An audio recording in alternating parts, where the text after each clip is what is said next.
Informe de pájaros. De nido en nido, conectamos las historias del país y del mundo.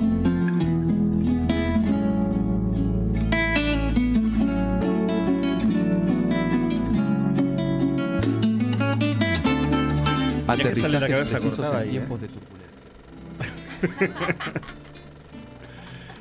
¿Cómo les va? Acá estamos. Esto es Informe de Pájaros, capítulo 25.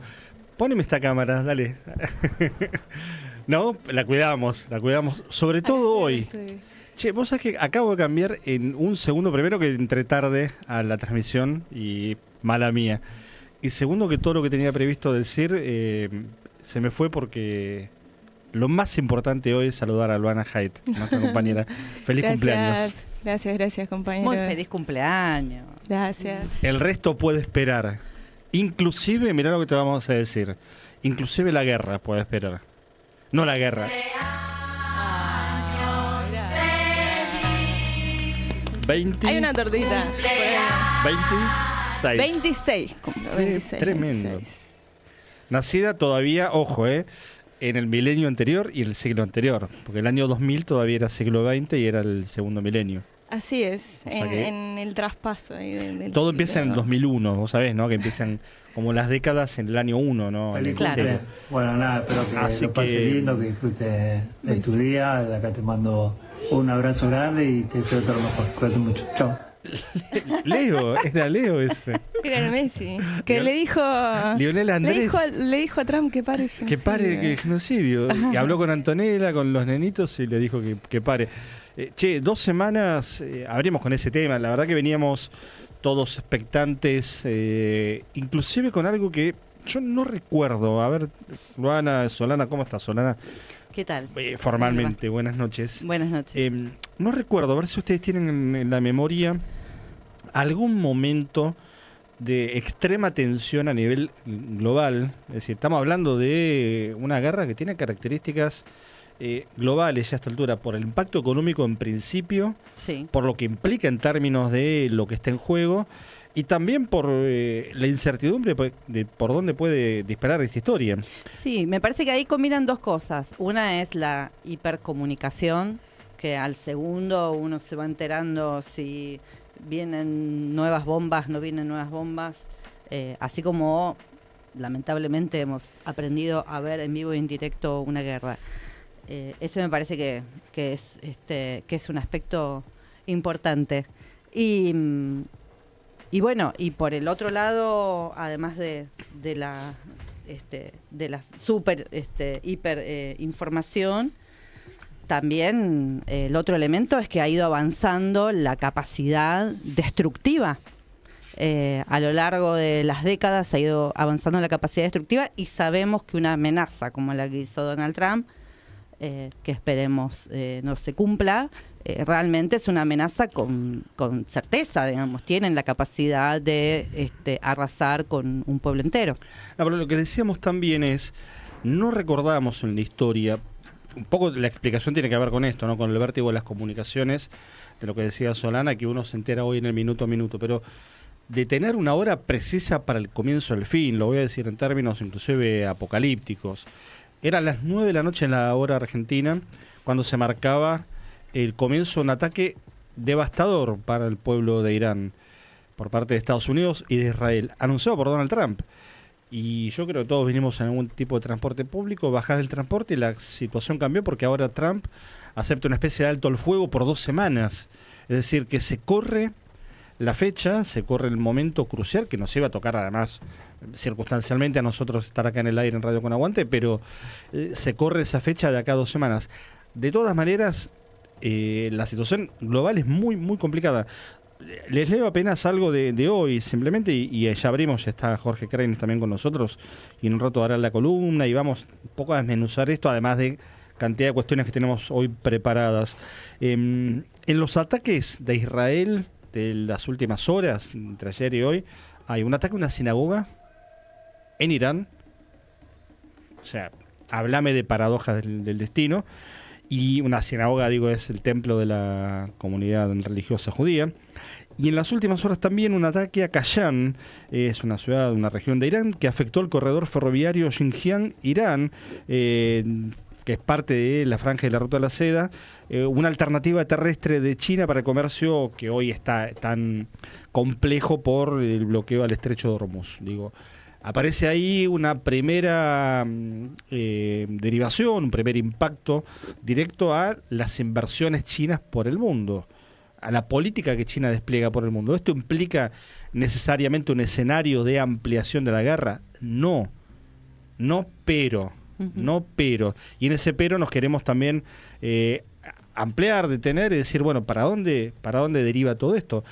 Estamos con Luana Hyde, decíamos Solana López, y Jorge Craines también, que le acabo de dejar, casi sin anunciárselo, servida una pelota que pone en la escena de esta historia al otro gran actor, que es ni más ni menos que la República Popular China, con esta última noticia, que es apenas un dato de todo lo que está pasando allí en Irán, ¿no? Bueno, China, buenas noches. ¿Cómo vas? Buenas noches. China estuvo asistiendo inteligentemente a la agresión de Estados Unidos contra Irán, a la respuesta iraní. Y hoy ha sido en verdad Pakistán el país que hizo una serie de gestiones que permitieron la postergación del fin de la historia del pueblo persa, que tiene 6.000 años de existencia. Y en verdad era un genocidio anunciado y un proyecto de hacer de Irán una tierra arrasada como la Franja de Gaza.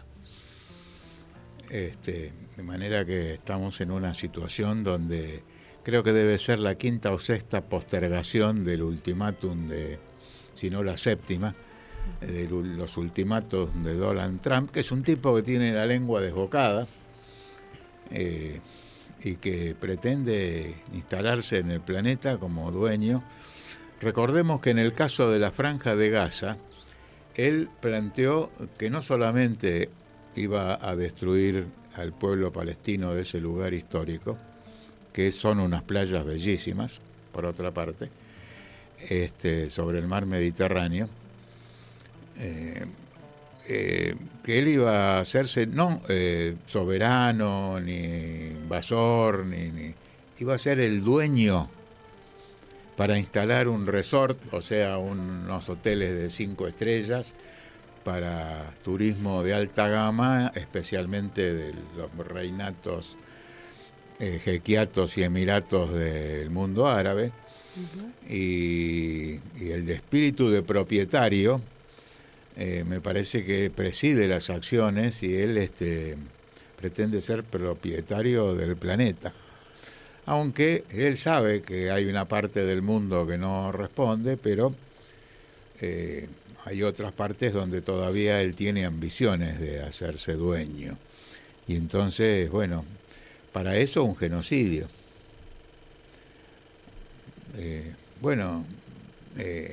Estamos en un momento crucial. Yo venía pensando que íbamos a estar en el aire en el momento del ultimátum, pero esto se vuelve a postergar. ¿Y esto habla de la debilidad de Trump o habla? Sí, ¿no? La primera lectura es esa. Habrá que ver las reacciones que hay en Estados Unidos. Ya en Israel están protestando, los sectores extremistas israelíes están protestando porque esperaban el brutal bombardeo contra Teherán y contra toda la historia de la civilización persa. Me parece que es una nueva frustración, tiene que guardarse la lengua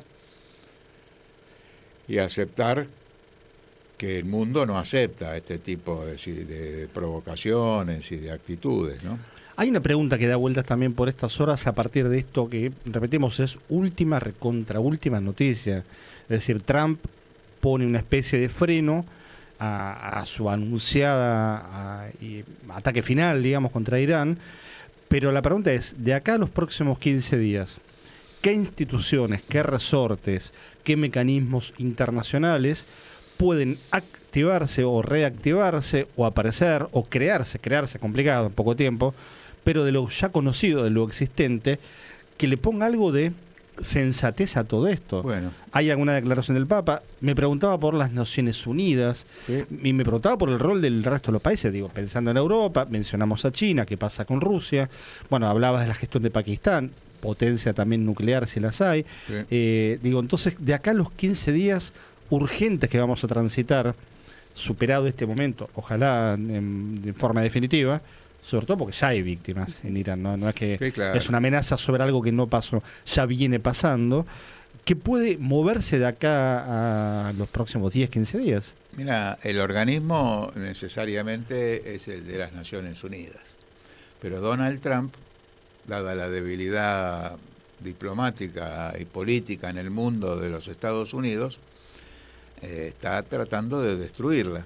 Se va a Estados Unidos de gran cantidad de secretarías y organismos especializados de las Naciones Unidas, desfinancia al organismo y con su poder de veto en el Consejo de Seguridad traba toda la actividad de las Naciones Unidas. Hay gente que critica a las Naciones Unidas por la inacción, pero no se pregunta cuáles son las causas de esa inacción. Y las causas de esa inacción es el boicot permanente que realiza Estados Unidos, pero también el Reino Unido y otras potencias occidentales con relación a la vigencia plena de la Carta de las Naciones Unidas. Por ejemplo, Venezuela propuso constituir un grupo de países que defienden la Carta de las Naciones Unidas y hay 35 países que forman parte de esta comisión o de este equipo diplomático que funciona allí en Nueva York en la sede de las Naciones Unidas. Ahora, la Carta de las Naciones Unidas establece la solución pacífica de las controversias internacionales y promueve la no intervención en los asuntos internos de los países. Y esto no es tolerable para la situación hoy de los Estados Unidos, que ya no es potencia económica, que ya no es potencia diplomática y que recurre a la instancia en la que puede mantenerse como superpotencia a nivel global, que es la cuestión militar. Y entonces también las Naciones Unidas prohíben el uso de la fuerza en las relaciones internacionales y la amenaza del uso de la fuerza.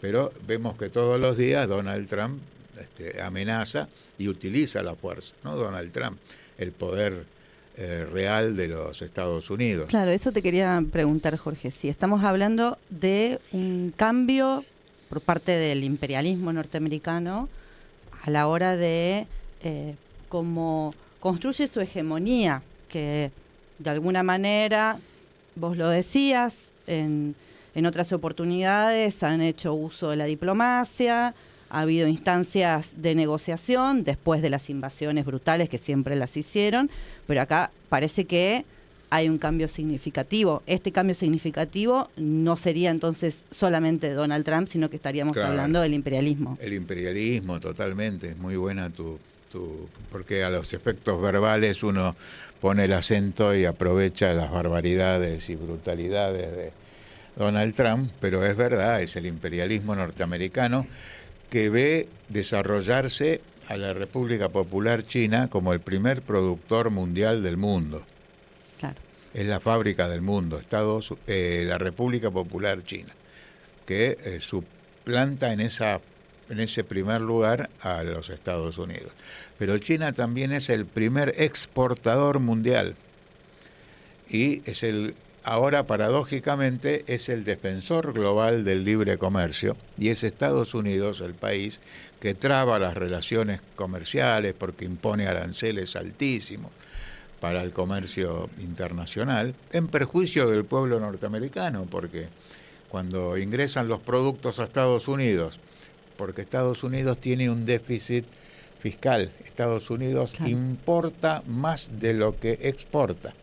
Entonces los productos que Estados Unidos importa, o sea, que ingresan a los Estados Unidos desde el exterior, hay que agregar el arancel del 35%. Eso va al precio de los productos y a lo que paga cada uno de los contribuyentes de los Estados Unidos, que en Estados Unidos no se habla de ciudadanos, se habla de contribuyentes. Claro. Entonces, están en una crisis muy, muy grave y recurren al aparato militar de que disponen porque es el que les permite mantenerse en la política internacional. Es un momento apasionante porque Sí, claro. es la crisis del sistema capitalista llevada a una expresión que no es la máxima porque todavía van a aparecer más crisis, pero estamos en cercanías. Hay algo que me parece necesario poder debatir, que es instalar, ¿no?, desde los medios este juego de Donald Trump en generar este clima de miedo, ¿no?, de postergar esta sensación, ¿no?, de clima de guerra para dentro de 2 semanas. Y también hoy que nos desayunamos la noticia de que van a bombardear Estados Unidos va a bombardear a Irán y ahora lo posterga. Entonces hay un juego ahí del rol de los medios y que lo Brutal, está sí. utilizando en este caso Donald Trump. Pero también le genera situaciones, porque Sí. ya es poco creíble cuando ya va la quinta, Claro. sexta, séptima postergación, el séptimo ultimátum, exigiendo que abran el estrecho de Hormuz. A diferencia, vos sabés que no me acuerdo si lo preguntamos en este ciclo, pero probablemente, o lo hayamos hablado fuera del aire, a diferencia de la etapa de preguerra del 39 en adelante en el mundo, la Segunda Guerra Mundial, hoy todavía tenemos a favor de que la cosa no se desmadre o no se despadre, para ser ecuánimes, tenemos a favor de que hay instituciones que todavía, aún desprestigiadas y boicoteadas desde adentro, yo decía Naciones Unidas, están funcionando. La Liga de las Naciones, que fue aquel instrumento surgido del Tratado de Versalles, 1919, con fuertes sanciones económicas para Alemania, derrotada en la Primera Guerra Mundial, en el 34, 35 empieza a no tener razón de ser. Hubo 4 o 5 años, y sería una década hasta la Constitución de Naciones Unidas, sin instrumentos internacionales. ¿Qué quiero decir con esto? Adolf Hitler, Benito Mussolini, el emperador Hirohito, conforman el eje en un mundo sin reglas, en un mundo sin normativa, en un mundo sin, inclusive sin el aprendizaje de lo que pasó en esos años. Digo, hoy el mundo es otro. Afortunadamente, Claro. algo mejor. Mirá lo que decimos, ¿no? Sí, Con qué sí. poco nos conformamos, pero digo, ese es el, si querés, el caminito de esperanza que hay, y después que tenés una degradación sistémica del capitalismo que no había en ese momento. No la había. Ahí Claro. se resuelve la Al contradicción contrario, era el imperialista. momento de auge del capitalismo Claro. en Estados Unidos. Y se resuelven particularmente. contradicciones imperialistas con la guerra. Entonces, ahí todavía aplicaba esta lógica de procesos de acumulación, de sobreproducción, se resolvían con la guerra. Bueno, hoy no es lo que está pasando, porque China no tiene esa lógica.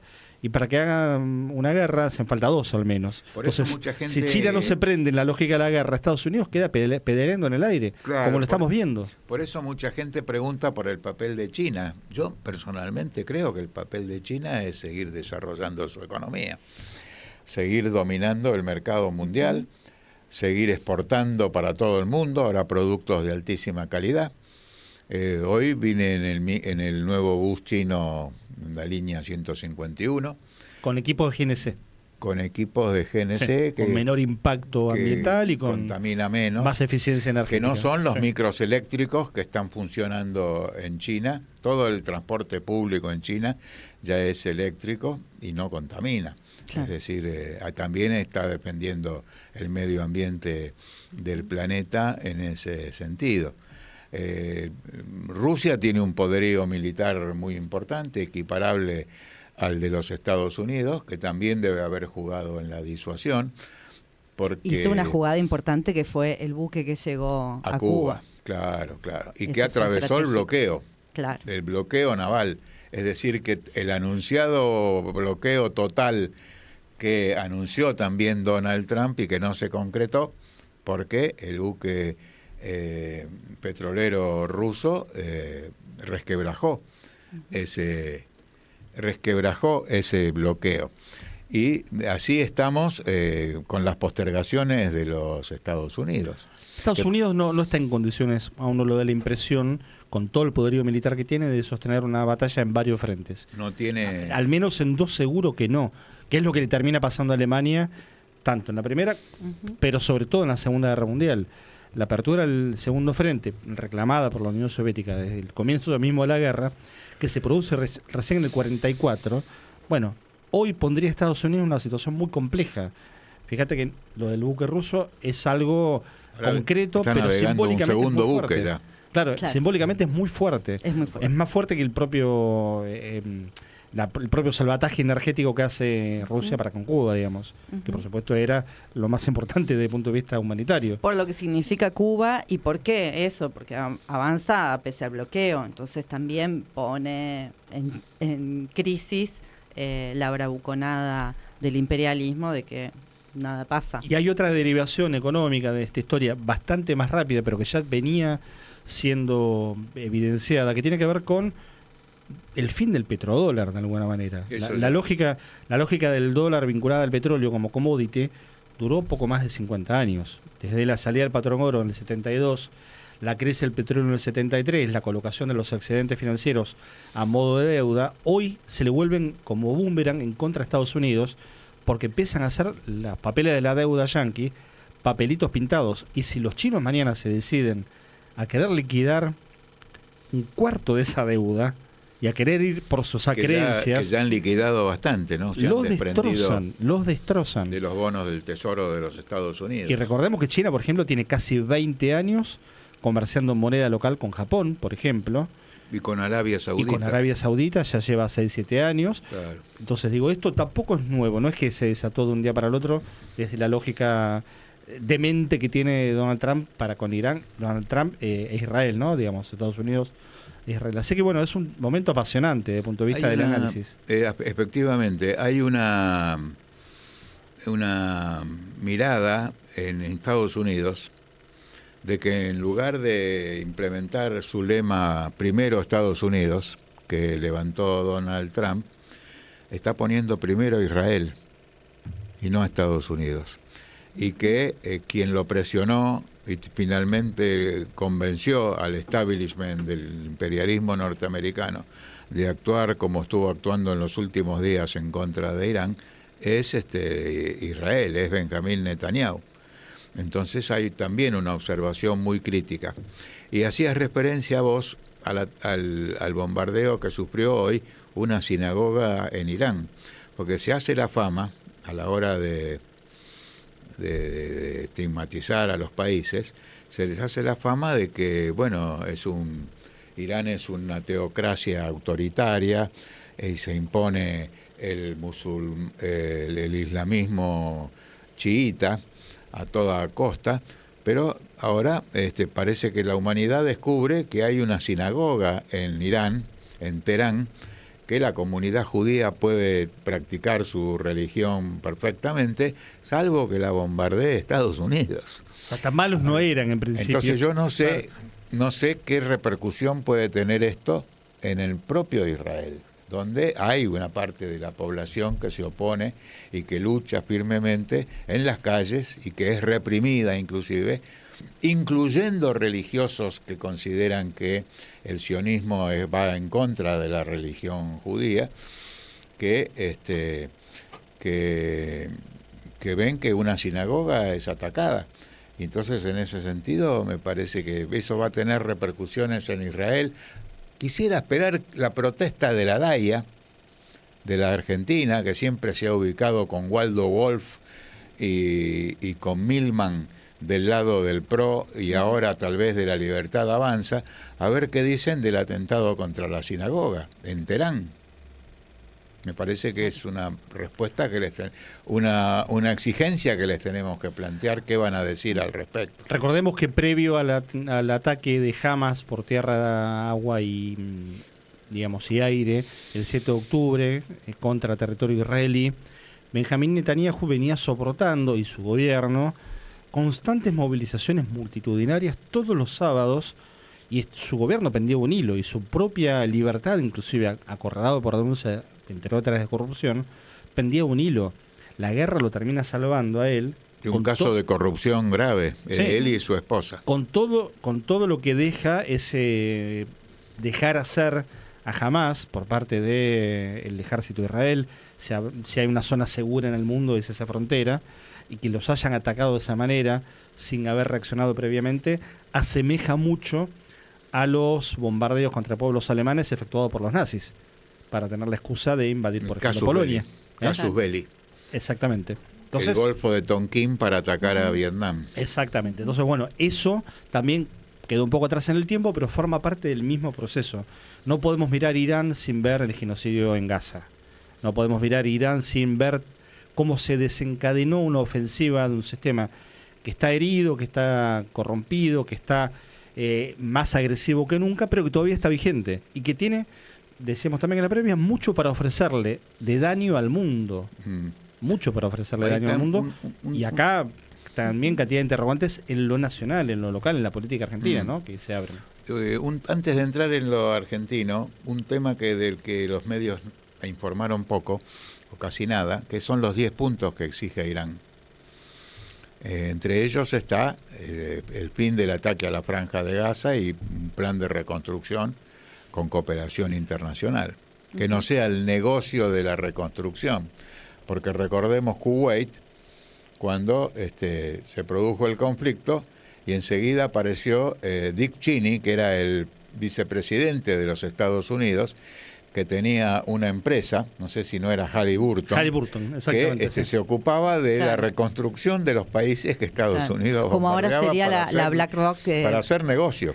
Viene en esa misma O sea que línea, tenían el ataque y después iban a reconstruir y hacer negocio con la reconstrucción. Y bueno, la reconstrucción, se plantea la reconstrucción de la Franja de Gaza y el retiro de las bases militares de todos los jequiatos, emiratos y monarquías que están alrededor de la República Islámica de Irán. Que ya sufrieron en este proceso. Que ya sufrieron. Y es otro daño para Estados Unidos del que le va a costar reponerse, porque anda a explicarle ahora a los contribuyentes norteamericanos que pongan dólares que se les están complicando para tener nuevas bases en esos lugares. Yo sé que en radio es difícil trabajar con cifras, pero un poquito lo digo despacito, lento para que se pueda. El presupuesto actual de los Estados Unidos para el Pentágono es de 860.000 millones de dólares. Ahora, en ocasión de la guerra con Irán, o contra Irán, mejor dicho, Donald Trump pidió 200.000 millones de dólares más. Es decir, que ya superaría el billón con B larga, millón de millones de dólares. La actual situación económica de los Estados Unidos hace insustentable esa dimensión del gasto militar. Ellos están gastando, según informan ellos mismos, casi que debe ser un poco más, están gastando 46.000 millones de dólares diarios en atacar a Irán en este momento. Y por eso los europeos, que les hubiera gustado tal vez a muchos de ellos, tipo Macron, por ejemplo, mandar una flota para liberar el estrecho de Hormuz, no van, pero no por una razón política o por algún argumento, en fin, diplomático. Humanitario. No van porque no les da el presupuesto.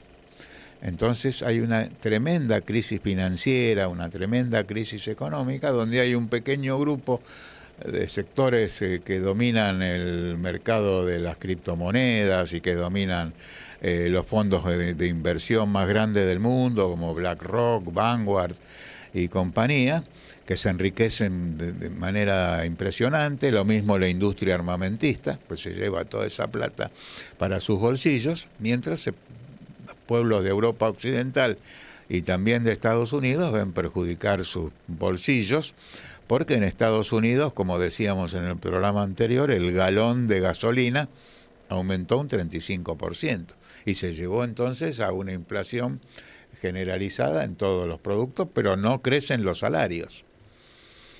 Y están en la campaña contra los migrantes y el pueblo ha salido a la calle diciendo no kings, no war, no reyes, no guerras, Y eso está produciendo una situación que tiene que expresarse también el 3 de noviembre cuando van a ser las elecciones de medio término en los Estados Unidos. O sea, con una puerta a una crisis que es la crisis del agua, producto del mismo cambio climático. Se avecina para Estados Unidos una crisis del agua, que bueno, eso evidentemente es parte de sus estrategias con el agua de otros países que pretenden saquear, ¿no?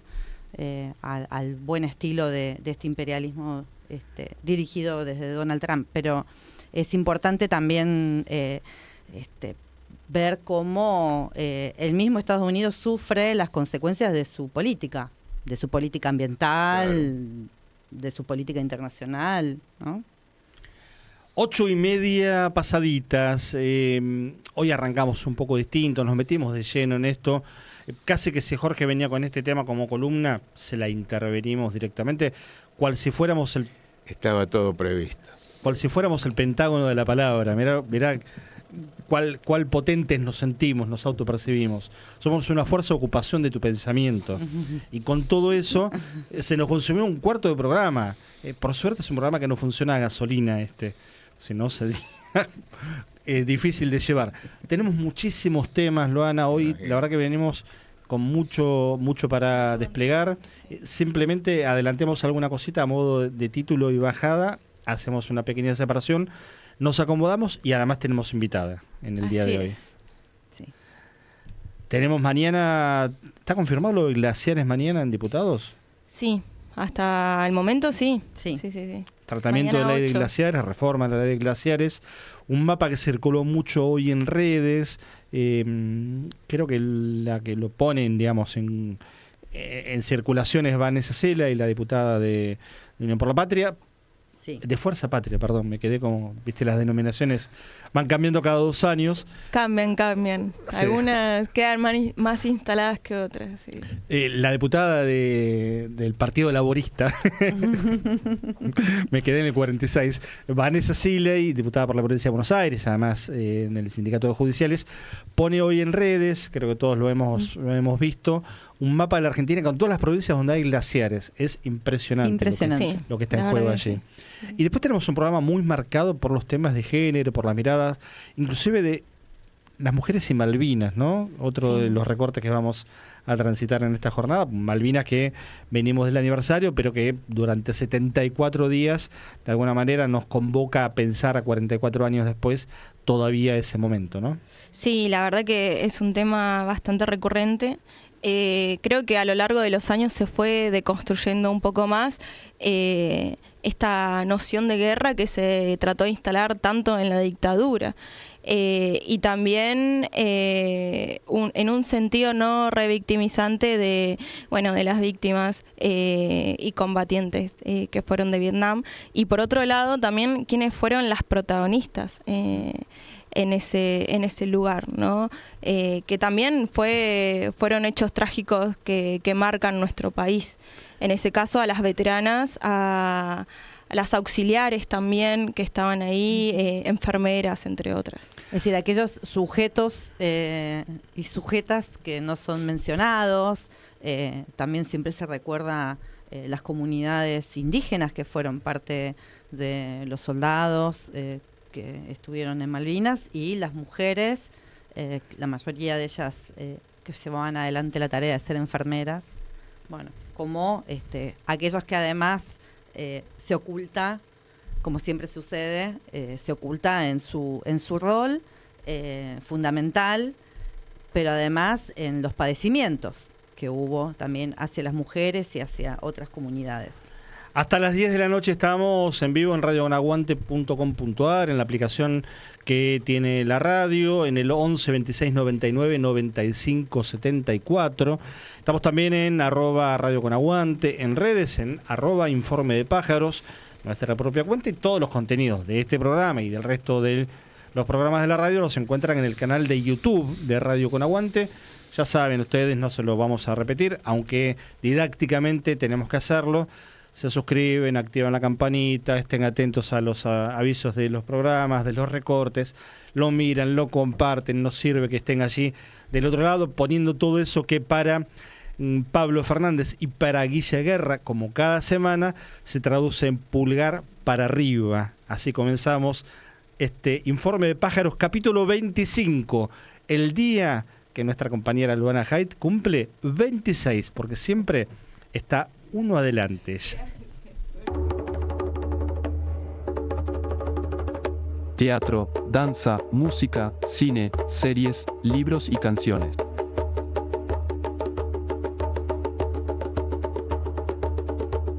Panorama cultural en Informe de Pájaros.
...20:39, segundo bloque extendido de Informe Pájaros, capítulo 25. El 2 de abril se cumplieron 44 años del comienzo de la acción militar de la Argentina contra el Reino Unido por la ocupación de las Islas Malvinas. Un reclamo que para la Argentina es clave, que tiene carácter constitucional, que es parte de la política de Estado. Hasta este gobierno era por lo menos de ese modo, y que tiene cantidad de aristas que todavía seguimos repensando, poniendo siempre por delante que la soberanía argentina que está allí ocupada es el principal de los reclamos. Pero Luana tiene algo interesante para compartir a propósito de esto.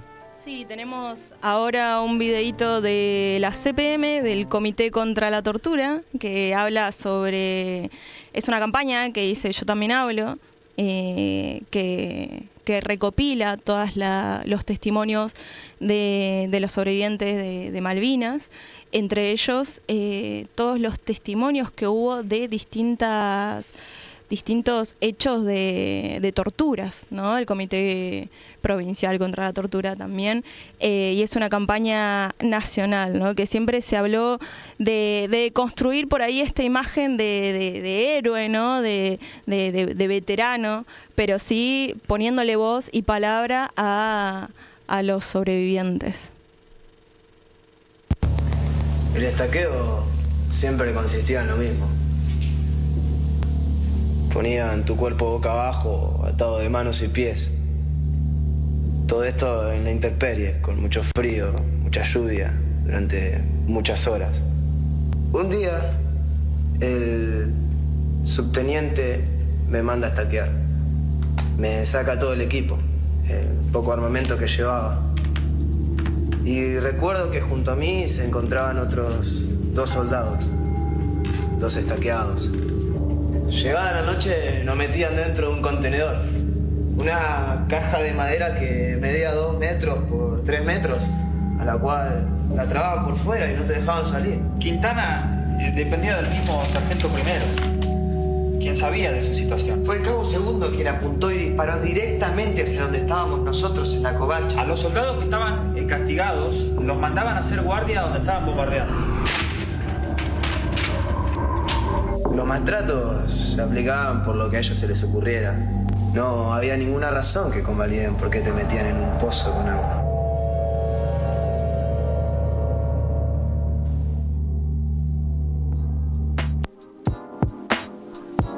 Testimonios de Malvinas, una guerra que cuando concluye el 14 de junio de 1982 y a la vuelta de las islas, la dictadura rápidamente se encargó de silenciar, inclusive guardando a los conscriptos, sobre todo a los colimbas, a los soldados, con la orden de no hablar, Bueno, era el final de la dictadura, la palabra no se puede tener aprisionada eternamente, en algún momento la palabra salió rápidamente en democracia, la lucha de los excombatientes al día de hoy sigue generando que tengamos la obligación de escuchar y de hablar, los que pueden tener testimonios para seguir construyendo esa memoria. Sol, tenemos invitado hoy. Así es. Y me parece que de alguna manera hay punto de contacto con esta historia que estamos hablando, desde lo temporal y desde la experiencia de vida, ¿no? Así es, así es. Justo que pensaba, cuando hablábamos de Malvinas, las personas que fueron invisibilizadas, bueno, hay alguien que actualmente está muy visible y además militando la visibilidad, que es uno de los soldados sobrevivientes que actualmente su identidad es como mujer trans, y viene a colación de quien tenemos hoy de invitada, a Cristina, la doctora Cristina Hendricks, funcionaria del Tribunal del Trabajo número 5 de San Martín. Muy bienvenida. Muchas gracias, buenas noches a todos. Y feliz cumpleaños. Y feliz cumpleaños, claro. Que la hemos invitado porque hace una semana, justo el martes pasado, era el Día Internacional de la Visibilidad Trans.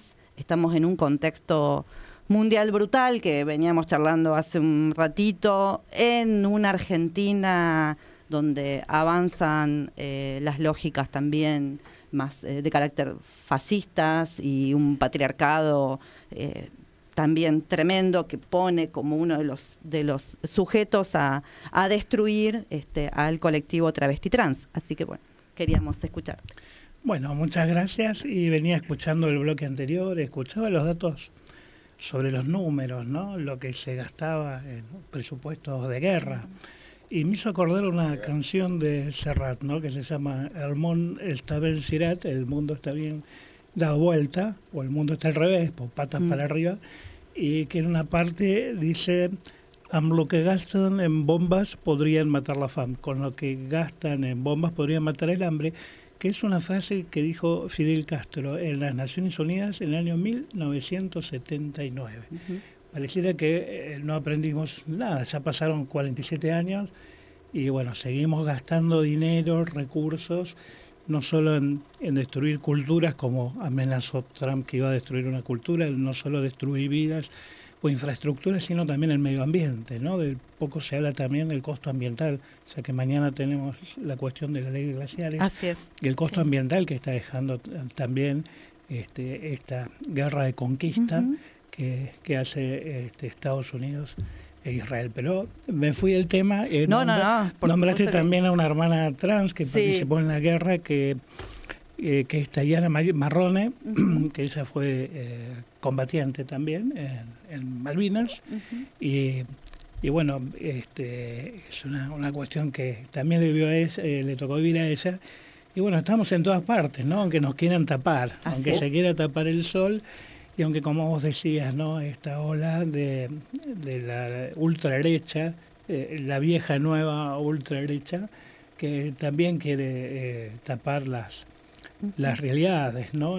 Obligar a personas, a culturas, a colectivos a ser lo que no son. Sí. Por poco tiempo no fuiste a Malvinas, pero en esa época vestías uniforme militar. Sí, yo estuve... Ahí hay una historia increíble. Yo estuve bajo bandera en el año 82, el 2 de abril de 1982, yo estaba en la Escuela Naval como infante de marina, y tenía un hermano que había vuelto en diciembre del 81 del viaje en la fragata Libertad, y estaba muy contento él porque uno de sus destinos fue el crucero a la General Belgrano.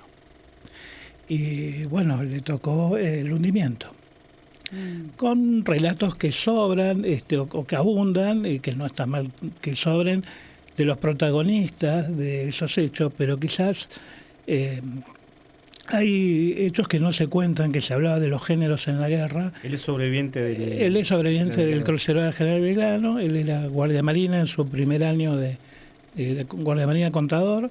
Y de lo que no se habla mucho también, y vinculado al género, es cómo la guerra impactó en las familias, en las madres, las hermanas, las esposas, las hijas de los combatientes. Claro. Yo recuerdo el dolor de mi madre, ¿no? Esperando noticias de si había sido rescatado o no, y si había quedado bien o no había quedado bien, hasta verlo. Nuestra familia tuvo la suerte de reencontrarlo, otros no, y otros vinieron mutilados o físicamente o psíquicamente. También hubo suicidios con posterioridad. Pero bueno, de las madres, que esto también ocurre en todas las guerras, en las guerras que se están viviendo hoy, ¿no? ¿Qué pasa con las madres, con las esposas, las hijas, las hermanas de quienes están en el frente? Y los 2 Tigerfish, los 2 torpedos que disparó el submarino HMS Conqueror ese 2 de abril por orden directa de la admirada por Milei, señora Margaret Thatcher, impactaron en mi casa. Claro. Impactaron en el comedor de casa. O sea, el tema tiene tanta vigencia, ahí le paso a Albana, perdón, pero que el propio ministro de Defensa, primer ministro de Defensa con rango militar que hay en la democracia, Carlos Presti, acaba de decir que, bueno, no era un crimen de guerra, fue un acto de guerra lo del Belgrano. Sí, el capitán del Lara Belgrano, que escribió un libro, se llama 1093 tripulantes, que en paz descanse, el que era el capitán Bonzo, Sí. Tiene más o menos esa explicación de que estaban ellos en operaciones, en área de espera para recibir órdenes para perseguir a la flota británica. Y quizá uno de los hechos que no se difunde mucho, que ha tenido una nota en Infobae, es que se preguntaba el capitán Bonzo cómo habían ubicado al Belgrano, y él murió sin saberlo. Después se pudo saber que había una compañía suiza que vendía las máquinas criptográficas, o sea, las que te encriptan los mensajes, y esas máquinas se fabricaban en una empresa suiza que se llamaba Crypto AG. Esa empresa, lo pueden buscar en Infobae, porque busquen Crypto AG, Infobae, Malvinas. Esa empresa le vende a la Argentina las máquinas con que se encriptaban los mensajes, con que toda la flota argentina y otras unidades intercambiaban información.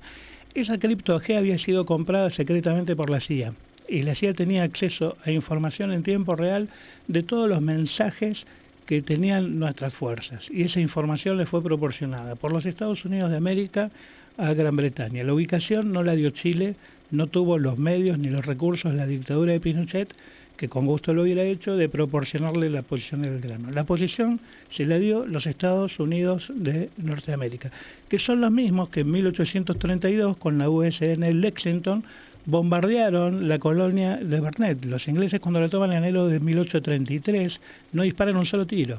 ¿Por qué? Porque ya había sido bombardeada por Estados Unidos. Esta doctrina Monroe de 1832, de 1982, se perpetúa hoy, bueno, lo que ocurre en Venezuela con la captura de un presidente, que se podrá cuestionar o no, pero ¿quién es Estados Unidos? ¿Quién le dio mandato? ¿Quién le dio poder? ¿De dónde el derecho internacional le brindó la facultad de intervenir en los países para decidir qué presidente está bien y qué presidente está mal, violando el principio de no intervención? Quizá te corrí de lo que vos me señalaste del ministro, pero me parece que en este contexto que estamos viendo con lo que hace Estados Unidos en Venezuela, en Cuba, en Irán, tenemos que tener claro que nosotros no estamos afuera tampoco de esa mira del colonialismo, del imperialismo, y que más allá que hoy tengan afinidad, hoy son enemigos y mañana lo traicionan, como ocurrió con Zelensky en Ucrania y como ha ocurrido siempre en la historia de la política exterior de los Estados Unidos, principalmente en nuestra América, ¿no? No tiene amigos sino intereses. Exacto. Así es. Exacto. Cristina, interesantísimo, la verdad que nos viene justo al pie. Sería como una entrevista hablando de memoria, ¿no? También, si hablamos de memoria e identidad, tiene que ver con la guerra, tiene que ver con los sobrevivientes. Y yendo un poquito al tema del Día de la Identidad Trans, quería hacerte una pregunta, y es, ¿vos qué pensás, ¿no?, del avance de la ultraderecha acá en nuestro país y a nivel internacional, ¿no? Sabiendo que Argentina fue pionera en la ley de identidad de género, que fue un modelo que se reprodujo en otros países y que se tomó de ejemplo. Sí, empezamos de atrás para adelante de la ley pionera. Sí. Evidentemente Argentina construye un reconocimiento de un derecho humano, o sea, el derecho humano existe y es inherente a cada persona, por eso es un derecho humano. Lo que existe es un reconocimiento de ese derecho humano, que es el derecho humano a la identidad de género, que lo hace la ley 26743 en su artículo 13, y después lo recoge la Corte Interamericana de Derechos Humanos en la opinión consultiva 24 del 2017, donde lo desarrolla con más profundidad y reconoce, se refiere a la ley también, y dice que es un derecho humano porque tiene que ver con el derecho a la identidad. Y cita el caso, en el caso de los menores, que esto tiene que ver con la derecha, con lo que hace el DNU de 52-2025, que mutila en parte la ley de identidad de género, habla de que ese derecho humano a la identidad también es de los menores, y cita el caso de Hellman versus Uruguay. Mirá la vinculación, ¿no? Que existe, y además dice que no solo es un derecho humano por el derecho a la identidad, dice que es un derecho humano porque está vinculado a la libertad de expresión, porque la identidad de género la expresamos, no la tenemos escondida y nos estamos expresando, entonces tenemos derecho a expresarnos como cualquier persona con nuestra expresión de género. Qué interesante, porque además vos sos abogada, digamos, que lo expliques con esta didáctica, y dijiste de atrás para adelante, porque en este caso se invierte la carga. Docente, por eso tiene claro, esta didáctica. La carga de la arquitectura jurídica se invierte, digamos, como una ley nacional termina generando que el sistema internacional, el sistema interamericano en este caso, adopte una resolución, una mirada que contempla esa garantía de un derecho que ya existe. Iba a decir naturalmente, no existe naturalmente, pero vamos a convenir que existe de per se en las personas, digamos, y que simplemente la correlación de fuerzas hace que en algún momento tenga carácter de ley y en otro momento esté atacada por un gobierno mediante un decreto, digamos. Claro, totalmente. Y bueno, en esta construcción de explicar que se trata de un derecho humano, además de la identidad y de la libertad de expresión, el derecho humano al desarrollo personal y el derecho a la no discriminación. Con estos derechos humanos ya reconocidos anteriormente, la Corte Interamericana, y tomando también precedentes del Tribunal Europeo de Derechos Humanos, establece sin lugar a dudas que se trata de un derecho humano, que como todo derecho humano, según el artículo 26 de la Convención Americana de Derechos Humanos, que la tenemos incorporada a nuestra Constitución Nacional, establece que una vez que se reconoce un derecho humano, no se puede volver atrás. Lo que se llama el principio de progresividad o no regresividad, que se está escuchando recientemente con el tema de la ley mal llamada modernización laboral, ¿no? Donde existe regresión de derechos de los trabajadores. La ley nuestra es del 2012 y la opinión consultiva de la Corte Interamericana de Derechos Humanos, que la emite por pedido de Costa Rica, es del año 2017. O sea que nos anticipamos un lustro jurídicamente con esta ley, que fue una ley consensuada. No tuvo votos en contra, hubo algunas abstenciones, pero fue votada por unanimidad. Por todos los, en general fue votada por unanimidad por todos los sectores políticos, inclusive por Patricia Bullrich, que además tiene una sobrina trans que la designó funcionaria, no sé si habrá pedido crédito o no todavía en Banco Nación. Es buena esa, está bien. Porque es un banco inclusivo. Es muy inclusivo. Muy inclusivo. Le da a todas y a todos. A todos. A todos. A todos. Y esta ley que reconoce este derecho humano y que es progresiva, se ve atacada primero desde la ultraderecha por sectores retrógrados, oscurantistas, que nacen del evangelismo norteamericano y que quieren señalar al derecho humano a la identidad de género, que originariamente hace 5.000 años fue señalado como pecado y después esto se modificó como patologización, como enfermedad, lo que ya fue superado. Ellos son regresivos y no vuelven a pecado, todavía no se animan, pero sí a enfermedad. Y la persiguen. Y un montón de leyes que existían en los Estados Unidos de América han sido modificadas o están en proceso de modificación para limitar este derecho, como el acceso a la salud, como la emisión de licencias de conducir, que sería nuestro DNI, que ha ocurrido recientemente, Y en nuestro país eso se ve reflejado por este DNU 52-2025 que limita el acceso a la salud de las personas trans. Pero además hay un tema de convalidar el odio a través de manifestaciones oficiales. ¿Cuál es la urgencia de ese DNU, verdad? Claro, sí, ¿qué urgencia tenemos? Y en esto de la urgencia le tengo una mala noticia a Trump y a Milei y a Pascal y a Orban y a todos los psicópatas que odian a nuestro colectivo. Las personas trans existimos desde antes de la Biblia, desde los orígenes de la humanidad. Se puede ver en la historia antigua de la India, de Grecia, de nuestra América, y la naturaleza nos ha parido, y nos va a seguir pariendo trans. Ahora, te podría retrucar con un chiste que dice: existían porque no había Biblia que ordene las relaciones. Claro, sí, no estaba todavía el Antiguo Testamento. Nadie que hubiese puesto un poco de orden más lógico, digamos. Dios ordenó que la cosa sea de una forma y ustedes la vinieron a cambiar.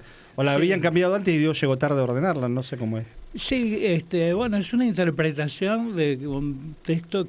Hay cuestionamientos en algunos sectores progresistas religiosos de los Estados Unidos en cuanto a la traducción, que es lo que realmente prohibía. Claro, como fue lo del aborto también, que tenía que ver cuando se concebía. Cuando es la concepción y cuando no, y tampoco podemos estar a una interpretación literal, una de las infinitas interpretaciones contradictorias que tienen los textos bíblicos, pero no podemos estar a una interpretación textual, porque si Dios hizo hombre y mujer. Está lleno de metáforas la Biblia. Sí, claro. Entonces también podemos concluir que si nos hizo hombre y mujer y a su imagen y semejanza, hombre tiene imagen, Dios tiene imagen de hombre y Dios tiene imagen de mujer, entonces podemos concluir que Dios es trans también, ¿no? Porque tiene las dos imágenes. Y tampoco podemos ser tan textuales, porque cuando sale una familia, ¿cómo puede haber una familia integrada, una familia diversa? Bueno, y el modelo de la Sagrada Familia.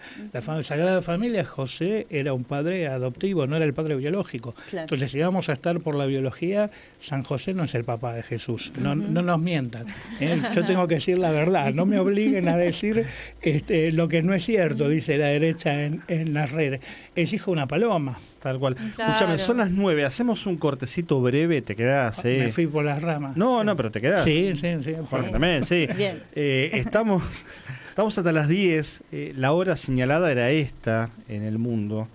Es increíble, ¿no? Aparte de lo que estamos... Se la cuenta que eran las 9. Eran las 9, claro, y son las 9 de la noche. Son las 9. Tenía que haber explotado todo. Sí. Es tremendo, bueno, vos lo dijiste hace un ratito, hermana, como el miedo también forma parte de esta lógica de, bueno, ahora vamos a estar 2 semanas haciendo una cuenta regresiva ya no en horas, sino en días. El miedo y la ansiedad de guerra, ¿no? Instalar este clima de guerra a través de los medios. Que está en la calle, hay que decirlo, que la gente habla de la guerra en la calle. La incertidumbre también. Exactamente. Y poner día y hora para un genocidio. Totalmente. Reperverso. En el tribunal todos los días intentamos conciliaciones. En la tensión entre capital y trabajo, los litigios son cuestiones inciertas, no se sabe cómo va a terminar, qué va a decir el testigo, qué no va a decir. Entonces tratamos de conciliar, que es una certeza. Pero la incerteza del litigio ahora está, la incerteza jurídica de estas normas puestas sin consentimiento, después vamos a hablar si querés de eso. Y por último, la incertidumbre económica mundial, que no se sabe qué va a pasar, no se sabe económicamente qué efecto, cómo termina esto. 9 de la noche, 11 26 99 95 74. Nos siguen además en @Radio Caraguante y en @Informe de Pájaros. Ahora en vivo, los que estén viéndolo en otro momento, esto está pasando un martes a las 9:01 de la noche en la Argentina, el momento en el que el mundo iba a estallar. Algo de cordura se atravesó por los cielos de Washington y la cosa tiene todavía algún resquicio de esperanza de acá en adelante. Comienzo de espacio publicitario. Las abuelas de Plaza de Mayo necesitan de nuestra ayuda para encontrar a sus nietos. Con tu aporte podés colaborar para encontrar todos los que faltan. Por más abrazos, por más encuentros, hacé tu donación. www.abuelas.org.ar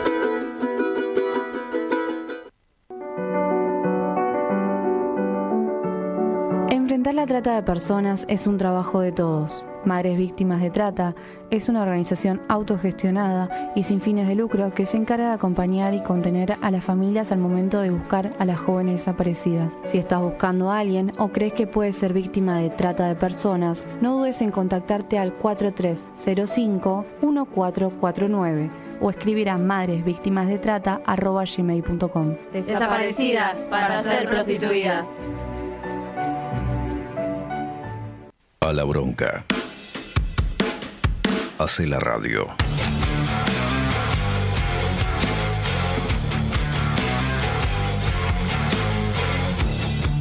Radio con aguante. Resistiendo desde el aire. Desde el potrero. Valiente como ninguno. Con y sin reglas, encontraste el camino. Y no te importaba cuál. Tira a la derecha. A la izquierda. Al centro.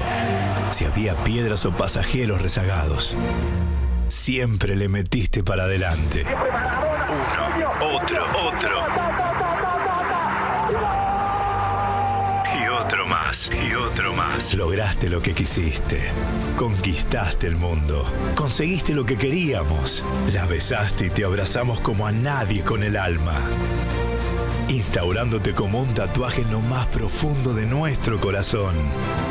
Hoy, el universo se inclina ante el más grande. Diego Armando Maradona.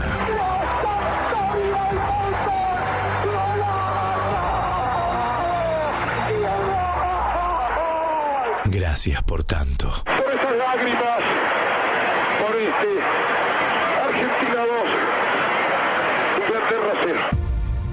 Tu radio, siempre. Fin de espacio publicitario. Informe de pájaros. Alas abiertas, sobre la política, la economía y la cultura.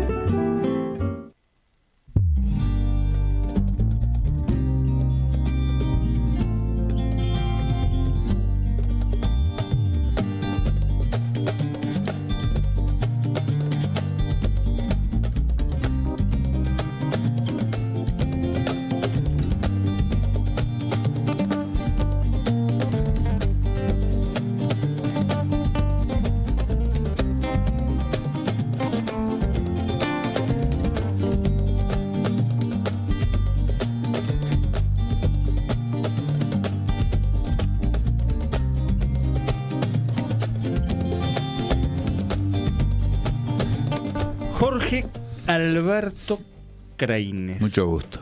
El Alberto es muy de tu época. Sí, el Jorge Combinado como también. segundo nombre. Carlos Alberto, Jorge En Alberto. esa época eras todo Jorge, Mario Daniel, Alberto, Carlos. Daniel Alberto. Tenés Daniel Alberto Pasarela, Mario Alberto Kempes. Claro.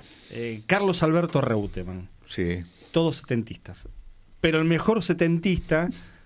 ¿Sos zurdo para jugar? No. ¿Perdón? ¿Para jugar sos zurdo? No, yo por derecha. Por derecha. Jugaba siempre. Bueno, alguna contradicción tenía que tener. Porque nombré un par de Número zurdos. 4. Pasarela, Kempes, 2 zurdos. Todos los Albertos son zurdos, menos uno que fue presidente hace poquísimo. Pero era arquero. El problema es elegir presidentes arqueros. Claro. Alberto y Milei. Que quedan como ahí. Claro. Viste que el arquero tiene un chip aparte. Atajan los pelotazos. Pero bueno, y a Atajan los veces penales. los meten en contra solito, ¿no? Cuando le pasan la pelota. Bueno, Jorge Alberto. Sí. Todo tuyo. Bueno, Defina por izquierda o por derecha. les agradezco. Voy a ser bastante breve. No hay ningún problema. Dentro de unos días, cuando termine el mes de abril, el 1 de mayo, Día Internacional de los Trabajadores y las Trabajadoras y les Trabajadores, se va a realizar con la ley laboral votada e impulsada por el gobierno de Milei y votada por el Parlamento, y aún el Frente de Sindicatos Unidos, que aparecía como el sector más combativo del movimiento sindical argentino, ha decidido hacer una convocatoria. Ustedes dirán a Plaza de Mayo, a todas las plazas del país. No, a una reunión cerrada de 1.500 dirigentes sindicales que van a debatir la situación. En un camping sindical. Posiblemente. Gran Todavía no Buenos está Aires. establecido. Gran Buenos Aires. Porque tiene que ser un lugar que tenga las condiciones para albergar a 1.500 personas, seguramente van a almorzar y demás.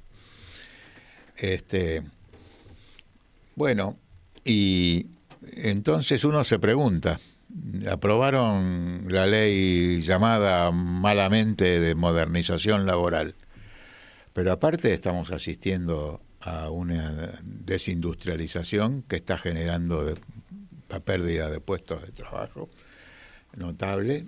Están desguazando aparatos del Estado. Hoy estaba viendo una lucha que despliegan los trabajadores del Servicio Meteorológico Nacional. O sea que nos vamos a quedar sin el pronóstico del tiempo posiblemente también en la Argentina. Y entonces, bueno, quería informar que la Corriente Nacional Agustín Tosco, en función de esta situación, ha decidido convocar un acto clasista y antiimperialista en Plaza 11 para el día 2 de mayo. Es decir, los compañeros van a ir y van a participar y van a dar debate en la reunión de los 1.500 delegados sindicales a puertas cerradas, como ignorando al resto de los trabajadores por la situación difícil que están pasando, con el salario que no llega a fin de mes y con las fuerzas federales y muchas veces también las fuerzas provinciales y locales reprimiendo cuando salen a protestar. Y entonces me parece que es importante, con tiempo, ir preparando para que esta jornada, Día Internacional de los Trabajadores, sea una jornada internacionalista de solidaridad con el pueblo cubano, con Venezuela, con la República Islámica de Irán agredida, un 1 de mayo antiimperialista y contra este gobierno que viene a cuestionar no solamente los derechos de los trabajadores, sino la propia legislación laboral histórica, conquista de tantos años, y hablábamos recién con la compañera el cuestionamiento al propio fuero laboral, que es una cuestión que empieza a generar ya una cantidad de dificultades y de problemas. Entonces, me parece que estamos en un momento importante de la política argentina, donde, por ejemplo, habrá que balancear, porque en general se critica a los gordos de la CGT, pero la CTA se fundó en Bursaco hace 35 años y también habrá que balancear qué realidad está viviendo hoy estos sectores sindicales que venían a construir un nuevo sindicalismo. Por eso me parece que retomar una línea de clase de claro sentido antiimperialista y atreverse a realizar un acto público en una plaza de Buenos Aires y con una convocatoria hacerlo en distintas plazas del país, me parece un dato muy interesante que nosotros tenemos que reconocer. Ahora, en el momento que está atravesando la Argentina con un gobierno tirando manotazos como grogui porque le entran baldes de agua por todos los costados, darle semejante espacio, semejante changüí, es feo, ¿no? Es feo, es llamativo, ¿no? Porque vos podés hacer el camping de los 1.500 dirigentes una semana antes. Claro, y preparar el sábado una gran 25 jornada. de abril, el domingo 26. Preparar una gran y jornada. hacer una gran convocatoria para el 1 de mayo. Es una señal del acuerdo bajo la mesa. Que el año pasado, no sé si fue este año pasado o el anteaño, que se hizo un acto que convocó la CGT. Sí. Claro. El año pasado y el anterior. El año pasado Los 2 años, convocó sí, la CGT. sí. Tal cual. Y este año le están dejando el terreno libre en un contexto en donde, por ejemplo, casi 1 millón de personas van a dejar de cobrar a partir de mayo. El potenciar trabajo. El potenciar, Claro. o el salario social complementario, que es una ley. Es una ley votada por el Congreso y que es sacada por decreto, abuelo de decreto, casi 1 millón de personas. Vamos a decir, bueno, son 78.000 pesos, fantástico, para Adorne será poca plata, será la propina de alguna cena en Aruba. Ahora, para millones de personas, porque tienes que multiplicar ese millón de personas que lo cobran por los 3 o 4 integrantes de una familia, son 3 garrafas por mes. son 3 garrafas por mes. Digamos, con eso se están metiendo, ni siquiera por un decreto, por una resolución. Lo modifican en el aire, lo que es una ley, salario social complementario. Sumale esto que está contando Jorge y le da semejante changüí. El contexto también en el que estamos viviendo. Hace poco hablábamos de este devastamiento que hay a la industria nacional, el industricidio, que hubo 11.000 pymes y fábricas cerradas en nuestro país. ¿Y qué son estas fábricas cerradas? Son miles y miles de trabajadores. No, el doble. 22.700 empresas. 11.000, alrededor de esas eran las estatales también. Sí. Y son miles y miles de trabajadores en la calle.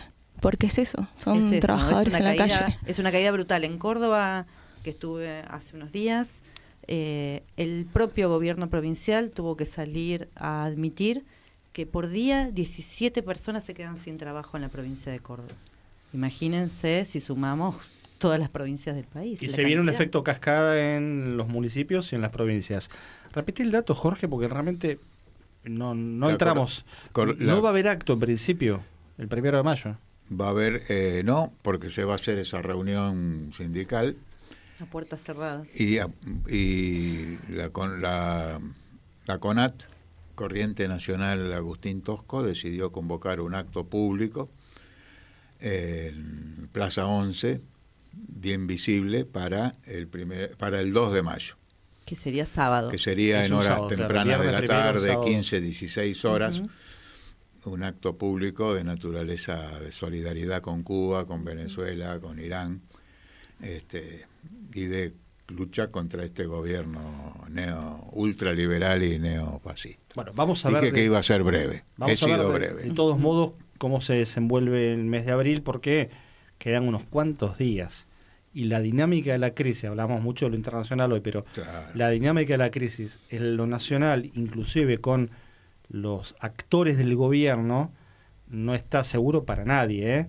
No te digo de acá a un año y medio, de acá a la semana que viene. Sí, correcto. Lo tuyo es absolutamente correcto. La crisis es muy grande y pueden haber novedades, pero mientras tanto ese acto está convocado. Bien. Bueno, no sería la primera vez que se convoca un acto antes de no quiero hacer ninguna apología porque no tengo el futuro escrito ni mucho menos, pero en 1945 la CGT había convocado un paro general para el 18 de octubre. Y el 17 de octubre le pasó la historia por adelante. Claro. A veces pasa eso también, ¿no? En la historia. Entonces vos convocás un camping muy lindo, con para un choricito, algo para el 1 de mayo, para comer locro, para 1.500 compañeras y compañeros que tienen laburo, que son delegados, que está bien, y tener millones de personas no tienen ese día que morfar. Y una particularidad. Con todo el cariño y el respeto que tenemos, ahí hemos hablado acá con dirigentes, a los, los integrantes del FRESU, Joffre y compañía, Guiar y compañía. Una particularidad de los sindicatos argentinos es que a vos te echan del laburo y te quedás sin sindicato y te quedás sin obra social.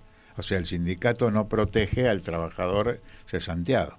Y eso es una cuestión delicada, que tiene que ver con el tipo de ley de asociaciones profesionales que tenemos en la Argentina, que es corporativa, tomada de Mussolini, y habrá que cuestionarla en algún momento de este país, donde eso pasa como algo normal, pero es una ley que tiene bastante condimento muy reaccionario.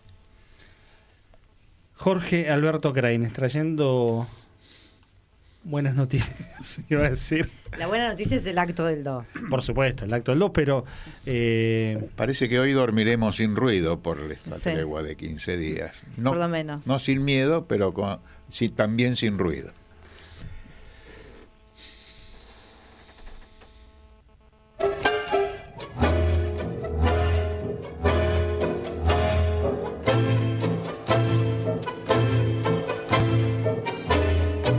No hay nada más actual que el sonido de los tiempos, en Informe de Pájaros.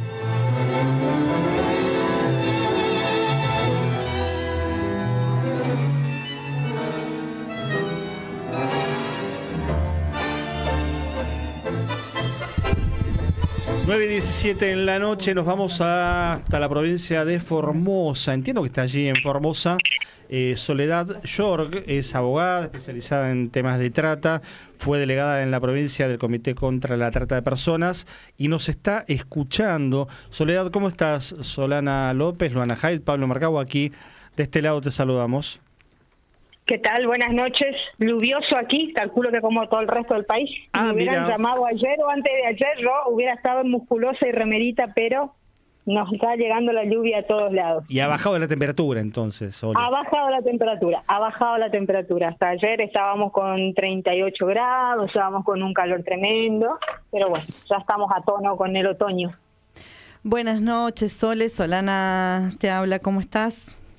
¿Qué tal? Buenas noches, Solana. Buenas noches a todos los amigos, los camaradas que nos están escuchando. Acá estamos en el estudio, también estamos con Cristina Hendricks, que nos vino a acompañar. Hola, buenas noches. Bien. ¿Qué tal, Cristina? Bien. Bueno, estábamos particularmente interesadas en escucharte en relación a esta votación tremenda que hizo la Argentina a favor de la esclavitud. Sí, bueno, hay como dos momentos que me interesa analizar. Por un lado, por supuesto, que nos ubica en un lugar de mucha miseria humana, digamos, o sea, no condenar la esclavitud en el siglo XV y XVIII, entre el siglo XV y XVIII es ubicarnos en un lugar de miserabilidad absoluta. Este es un voto que está en consonancia con Israel y Estados Unidos, de hecho son los tres únicos votos de la vergüenza. Hubieron las tensiones por parte de Europa, que entiendo yo que tiene que ver con una cuestión jurídica, de que en algún momento se piense en términos de algún otro tipo de resarcimiento económico, quizás, por eso creo que votaron algunos países, se abstuvieron, países coloniales, por supuesto, de larga trayectoria colonial. Y después lo nuestro, ¿no? 123 países que votaron en contra, repudiando, y nuestros tres votos de la vergüenza. Como te decía, esto es un voto que si uno mira para atrás nos ubica en un lugar miserable, y si uno mira en tiempo presente y futuro nos ubica en un lugar de cómo pretende Javier Milei que se nos vea en el mundo. Es decir, pretenden que se nos vea como un país esclavista, pretende que renunciemos a la trayectoria de lucha contra la esclavitud que tiene nuestro país. Nuestro país fue artífice de la primera ley contra la trata, la famosa ley Palacios del año 1913, fue la primera ley contra la trata de personas, contra la esclavitud humana. Nosotros somos reconocidos en el mundo por nuestro posicionamiento en los derechos humanos. Esto es algo que viene agrediendo el gobierno con mucha fuerza, y me parece que ese voto se enmarca, pero entiendo, y esto es lo que no quiero perder de vista, porque nos reconfigura en un lugar de aquí para adelante donde vamos a ser mirados por lo menos con sospecha y menos respeto del que teníamos. Interesantísimo. La verdad, Soledad, soy Luana, acá estamos, la verdad que muy interesados respecto a este tema de un eje más geopolítico, en donde nos posicionan a la Argentina. Algo que me quedó resonando es lo que recién mencionabas de miseria humana. Yo creo que estamos en un momento de gran deshumanización y es lo que trata de instalar este gobierno con políticas de hambre, políticas de ajuste. Y yo quería hacerte una pregunta que tiene que ver con el contexto actual, que es contra la trata, ¿no? Este gobierno se ha dedicado a desfinanciar la línea de lucha contra la trata y un montón de programas en defensa de las identidades, en defensa de las mujeres. ¿Y vos qué pensás sobre este desfinanciamiento del gobierno? Bueno, primero que esto hay que mirar todo en contexto. Esto no es solamente que desfinancia la línea 145 o que desfinancia los escasísimos programas de asistencia a víctimas que tenía nuestro país, porque hay que decir que nosotros en general nos respaldábamos con las asistencias que eran para las diversidades o para las violencias de género. No había un programa, salvo en algunas provincias, había algunos programas muy específicos para asistencia a las víctimas. digo, como un capítulo más, pero esto hay que mirarlo de manera integrada. A esto hay que pensar en un Javier Milei que ya en campaña hablaba de la venta de niños, de la venta de órganos, de esta suerte de gurú que tiene Helio, este pensador que le suele hacer de baterista y de guitarrista en sus conciertos, que también decía ya en referencia al trabajo infantil, y bueno, si el padre lo quiere mandar a trabajar, que lo mande a trabajar, que vaya a trabajar al campo, ¿para qué va a ir a la escuela? Eso es claramente un posicionamiento ideológico, político, humano, por supuesto. Así que yo entiendo esto como todo parte de un paquete. Para ellos la vida humana no vale en absoluto, así que todo lo que pueda valerse en el comercio y sea factible, plausible de intercambio económico, monetario, lo van a hacer, y en eso incluyen a la vida humana. La esclavitud, todas las formas de esclavitud. Nosotros estamos asistiendo en un momento donde a nuestras juventudes las únicas salidas viables que se les propone es OnlyFans y casinos virtuales. Esa es la propuesta que tiene este neoliberalismo conservador libertario de este tiempo. Esas son las propuestas que tienen para nuestra juventud, la venta de contenido y los casinos virtuales. Así que yo miro todo como un gran paquete donde, por supuesto, el de financiamiento, que el comité no exista más, que no haya áreas especializadas, que todos dejemos de pensar en términos de prevención. Es muy difícil hacer frente a este tipo de delitos si no hay una coordinación comunitaria. Acá no sirve que hayan 2 o 3 cerebros craneando en Cava o en Córdoba o en Mendoza. Nosotros necesitamos construir un lenguaje desde la prevención y profundamente humanitario en cada rincón del país. Nosotros necesitamos que nuestra propia comunidad empiece a cuidar a su infancia, a sus niñeces, a sus mujeres y a sus diversidades. Nosotros necesitamos que la trata de personas deje de ser un tema de expertos y expertas. Nosotros necesitamos construir comunidades. La única manera de hacer frente a un delito que maneja tanto dinero en el mundo. Que te arma guerra, digo, porque no, si hay algún iluso que cree que la guerra no tiene nada que ver con los archivos de Einstein, y bueno, va a tener que reflexionar sobre su posicionamiento geopolítico. Está intrínsecamente ligado a lo que está ocurriendo. Soledad, también aparece todo este contexto y este panorama que trazas con todos los elementos que bien haces en unir y que no hay que analizarlos por separado. Aparece una entrega de soberanía en términos de, por ejemplo, la política de investigación. Es un gobierno que tiene la lógica, lo tiene Patricia Bullrich cuando era ministra, en su etapa anterior, pero sobre todo en esta, la lógica de, bueno, vamos a armar las condiciones para que lo que no podamos resolver venga el FBI, venga la DEA, venga algún organismo especializado. Totalmente. Y nosotros ni siquiera tenemos la capacidad de avanzar. Sí, un formato al estilo latinoamericano, digo, de los países empobrecidos, donde vienen ONG, entre comillas, especializadas, claro, que entre comillas que luchan contra la trata, pero que en realidad son los primeros que terminan garantizando y captando a las infancias, a las mujeres, para llevarlas a otros lugares a prostituir, a hacer experimentos sobre sus cuerpos, o si no terminarán en alguna fiesta como la de Einstein, morfados por esto, que tanto que decían que los comunistas nos comíamos criaturas, resulta que eran ellos los que se juntaban, claro, a devorar criaturas. Bueno, sí, están armando las condiciones para crear un país, un país al paladar de las élites. Tal cual. Un país al paladar a las élites. Soledad, ¿está presente este tema en la agenda de la política? En la tuya sí, está claro, y estamos hablando y lo estás explicando muy bien, pero en la agenda de la política, pensando en el 11 de diciembre del año que viene, o acaso antes, cuando haya un cambio de gobierno en este país, y no tengamos que ir detrás de las urgencias y nunca se llegue a reparar todo este daño que es tan acelerado y tan profundo que hay en este tiempo? No. Este tema lamentablemente nunca estuvo en agenda, ni siquiera en los movimientos más comprometidos, populares, qué sé yo, se toma. Se hace alguna mención en fechas, el 30 de julio, el 23 de septiembre, el 8M. La política efeméride, digamos. Nunca, sí, claro, nunca está en la agenda del campo popular, lamentablemente, ni siquiera el trabajo esclavo, el trabajo infantil, ni siquiera eso está en la agenda de los movimientos obreros. O sea, no, lamentablemente nunca estuvo en agenda. Logramos más o menos incluir, sensibilizar con muchísimo trabajo el tiempo que logramos federalizar el comité, pero lo cierto es que este tema nunca ha estado. Quizás porque no se logra comprender la dimensión y la integralidad y la transversalidad que tienen estos tipos de temas. y creo que pasa por ahí, creo que resulta muy tedioso también militar estas cosas. Yo entiendo que quienes estamos abordando estos temas estamos bastante pasados de revoluciones, si se quiere, porque hay cosas que vemos con mucha claridad y cuesta que los compañeros y compañeras que también transitan con nosotros y que también militan con nosotros puedan verlo, puedan verificar. Pero no, lamentablemente este tema nunca estuvo en agenda.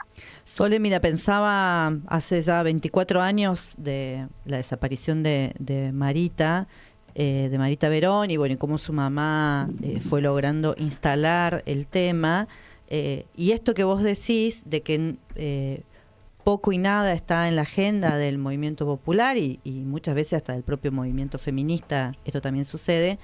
Y pensaba si esto tiene que ver también con cierta naturalización que se hace del sistema prostituyente. Sí, hay varias cosas acá. Por un lado esto que vos decís de la naturalización, y después por ahí una idea bastante errada para mí de pensar que el tema del sistema prostituyente y la trata de personas es solamente una discusión, un debate dentro del feminismo, entre feministas. Claro. Esta es una discusión que tiene que darse dentro de todo el campo popular.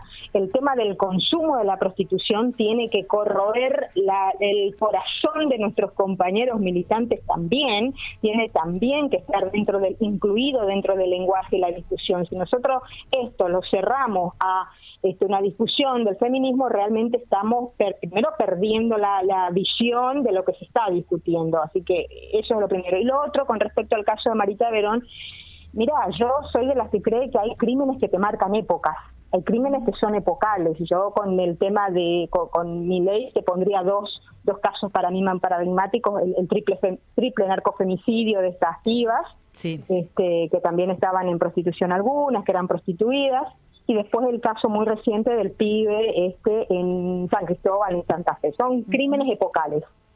El caso de Marita Verón fue exactamente igual, primero porque desnuda un núcleo mafioso, porque cambia la legislación. Después de eso se viene la reforma de la última ley de trata del año 2012, la 26248 creo que, si no me equivoco, y que cambia algunas cuestiones que en general no se veían. Yo siempre doy el mismo ejemplo porque me pongo a mí en primera persona, que fue en todos los diarios. Yo nací, me crié en un hogar muy humilde, pero que mi abuelo siempre todos los días leía el diario. Y en ese diario que él leía todos los días había un anuncio que a mí siempre me hacía ruido, que me generaba mucha curiosidad, que era buscamos para atender en un bar en el sur, en Río Gallegos. Y lo único que te daban era un número de teléfono, el famoso rubro 59. Claro. Eso existió hasta el año 2012, fue el caso Marita Verón. Se prohibieron los prostíbulos, se prohibieron esto, pero fíjate vos, yo que no tenía agua potable sí tenía acceso a esa información y tenía ese número de teléfono. Recuerdo que una vez la llamamos con una amiga y nos habían dicho que nos mandaban el pasaje, y en aquel momento era 8.000 pesos. Yo no caí porque teníamos otras herramientas, pero estoy segura que algunas de mi pueblo habrán caído. De hecho, el caso de Erika Linan, un caso paradigmático en nuestro país, ella entra en esta red de trata, sí, con el aviso que llegaba a cualquier rincón del país. Digo, a mí me llegó eso a Florinda, esa información. Bueno, todo esto ocurrió después del caso Marita Verón. Fue un crimen epocal, que marcó un antes y un después, y que todos empezamos no solo a sensibilizarnos con la lucha de una madre, sino a entender los tentáculos y más o menos comprender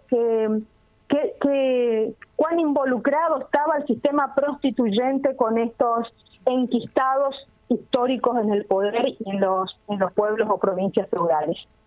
Soledad, recién mencionabas que hay mucha desinformación respecto a la trata, ¿no? Y que lamentablemente nadie está libre de caer en trata. Sé que afecta muchísimo a las personas con distintos recursos, tal vez a las infancias, a las adolescencias de los barrios populares, de los pueblos del interior del país, pero yendo más a la responsabilidad estatal de prevenir la trata, ¿no? Recién mencionabas que hay una posición marcada del Estado. Y a mí una pregunta que me parece necesaria es preguntarnos, ¿no? ¿A quién beneficia realmente el desfinanciamiento de la trata? Es eso, ¿no? A las élites mundiales, a los grandes consumidores, al sistema prostituyente, a los esclavizadores de ayer y de hoy, y que posiblemente van a seguir en perpetuidad, y que nosotros no empezamos a tomar nota de lo que está ocurriendo, básicamente a ellos, porque vos le vas generando las condiciones. El tema de estas leyes que para que ingrese dinero y que vos no tengas que justificar este circuito de blanqueamiento, ¿a quién favorece? A los prostituidores históricos, a los tratantes, a ellos, que aparte hay que decir que en los últimos años hay un fenómeno mundial que antes iban aislados, pero que ahora casi que son un maridaje, que es el tema del narcotráfico y el tráfico de personas, casi que van unidos. De hecho, vos miras, exactamente, en este caso, el caso del triple femicidio, vos veías a las pibitas que también vendían droga, que hacían ahí una suerte de mulas y que a la vez le conseguían alguna piba, alguno de estos tipos, o sea,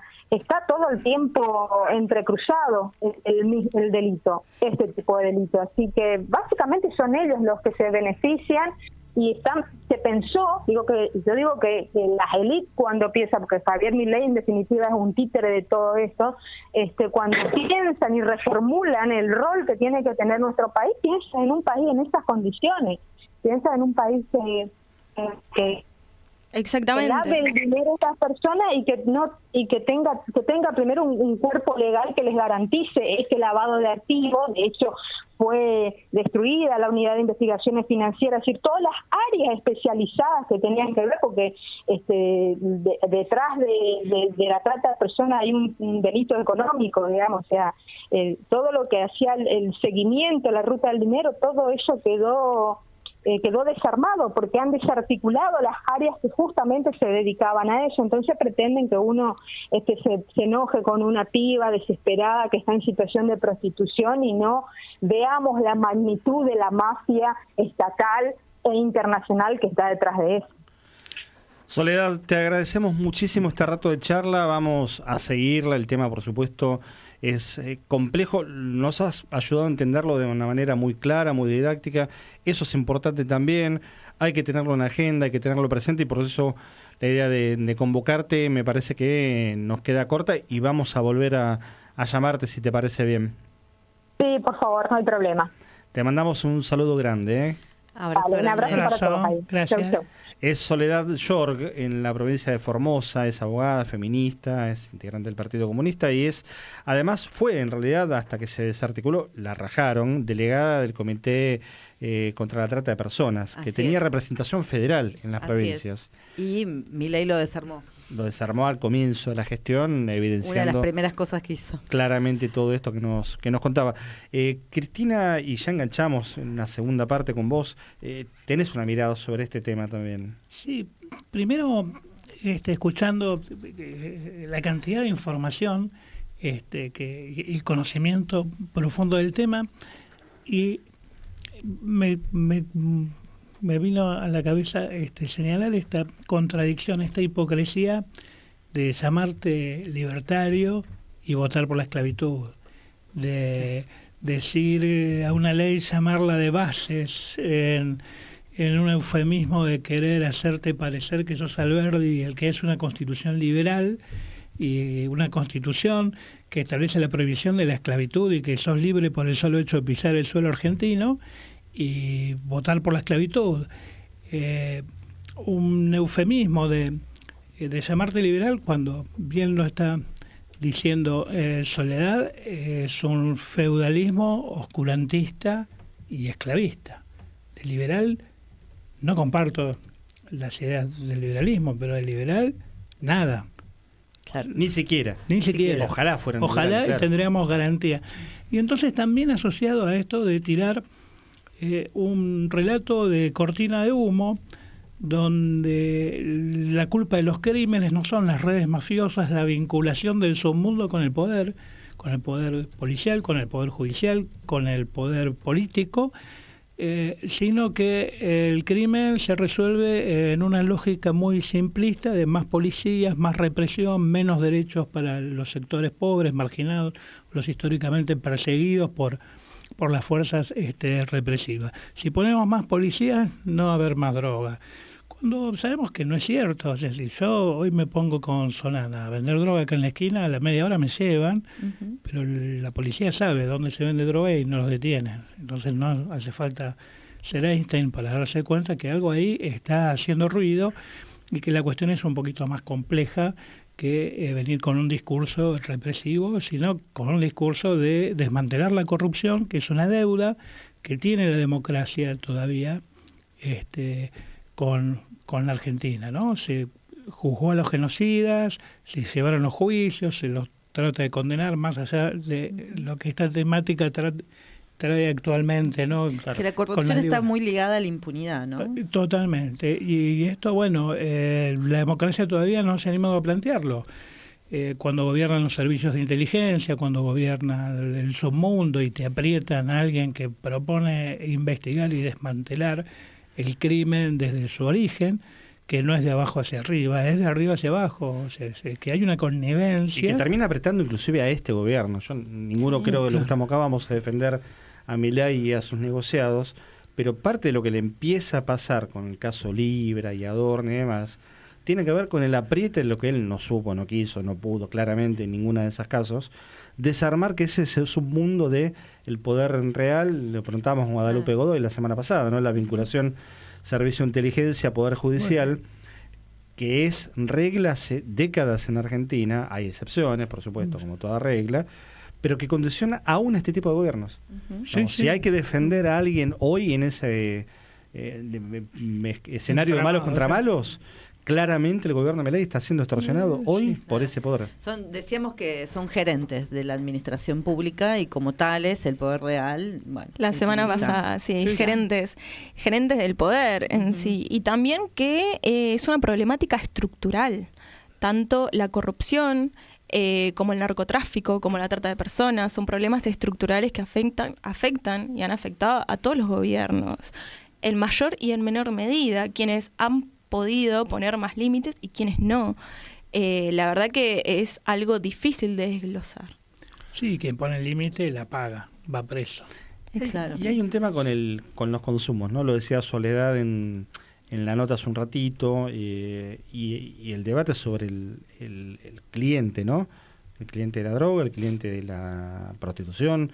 ¿Qué pasa con un sistema corrompido que te lleva mediante cantidad de mecanismos muy complejos, digamos, a un nivel de depresión, de angustia, de no valor de la vida, que te hace consumir prostitución, que te hace consumir redes sociales, que te hace, todos con distintos niveles de impacto, tanto en lo propio como en terceros, que te hace consumir personas, y todo es objeto de consumo, todo, la persona, la falopa, el jueguito electrónico.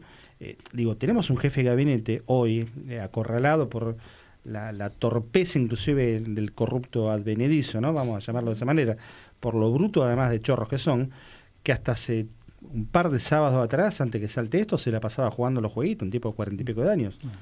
Yo no tengo nada con el que juega los jueguitos, pero digo, ¿qué le pasa a una persona que tiene esa necesidad de consumo de todo en la vida? Está en sintonía con esa promoción del individualismo, del egoísmo, que el egoísmo es bueno, ¿no?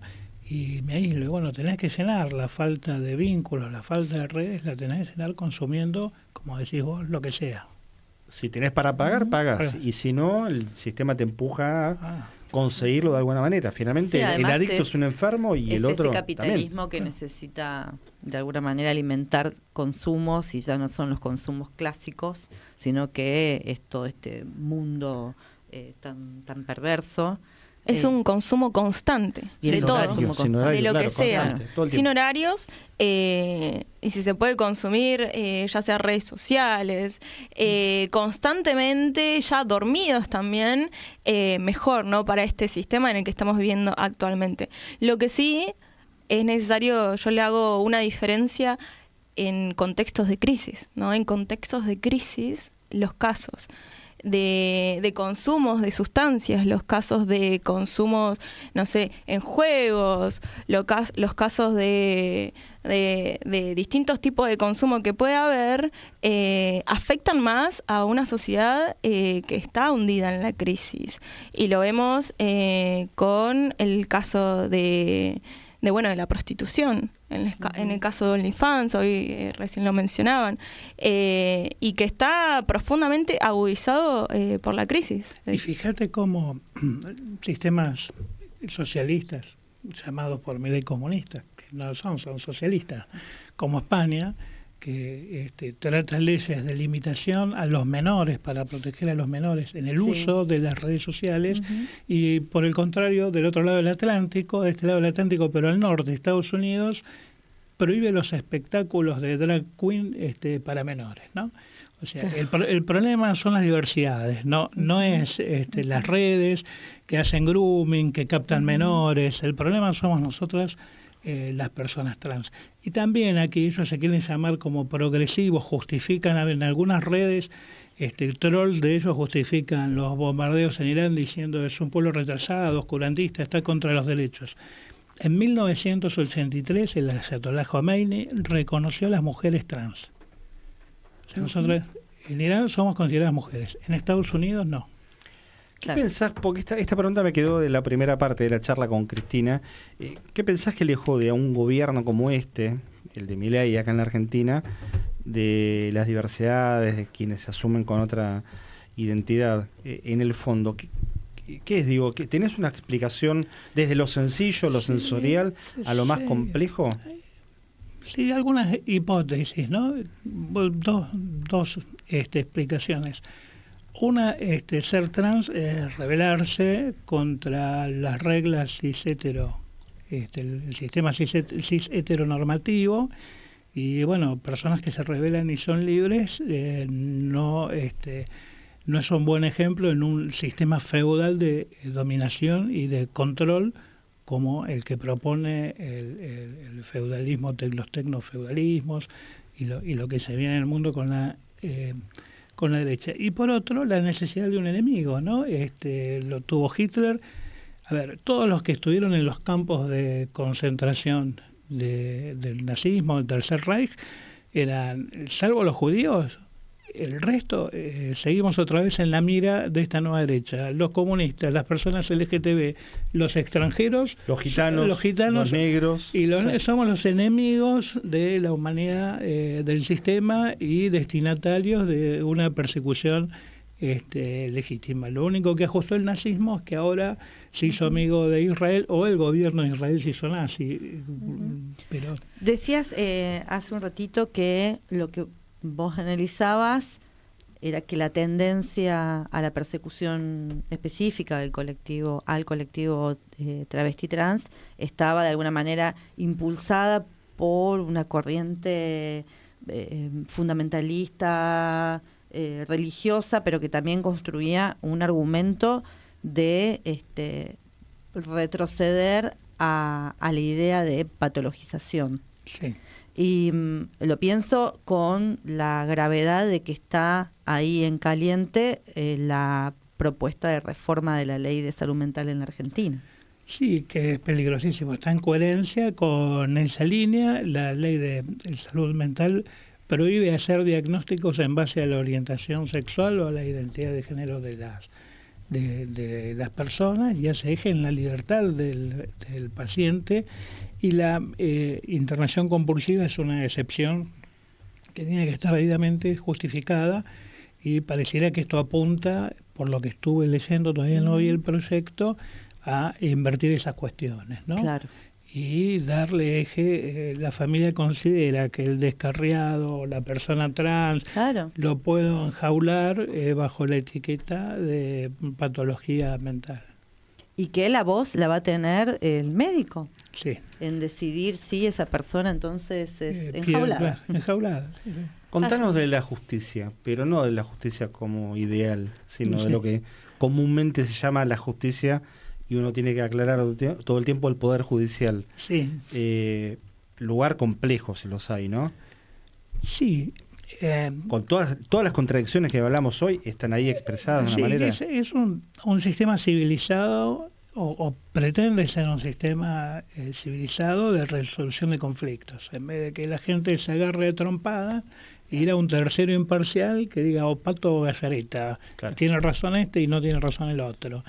Y con las garantías y el proceso y un método con las técnicas de las ciencias jurídicas para tratar de arribar a la verdad jurídica, que es la reconstrucción de hechos del pasado en el cual ni los abogados ni los jueces estuvieron las partes, ellos saben o tienen su visión subjetiva de qué sucedió y los jueces tratan de reconstruir. Hay fueros que... Y con poca probabilidad de reparación.